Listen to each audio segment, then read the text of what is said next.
If you have a Fliteboard efoil, I'm going to show you how to connect the basic battery charger, not the advanced one. I could not find a video on the basic one. I didn't have the advanced one, so I just wanted to show you because I ran into all these issues of it not starting, not charging. And so I finally found out the proper method of getting it going and charging your battery. The first thing you want to do is you take your magnet, turn it on, and you see how the lights are on there now. Then you plug in the positive side, which is the orange, and you do it until it clicks, like that.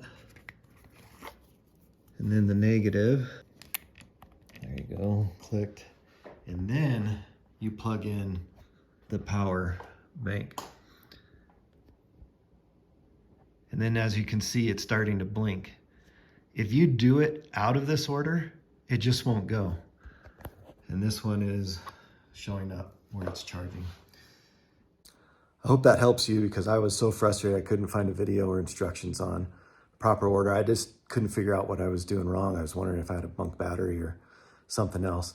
But anyway, it does charge and it's working now, so I hope it helps you out.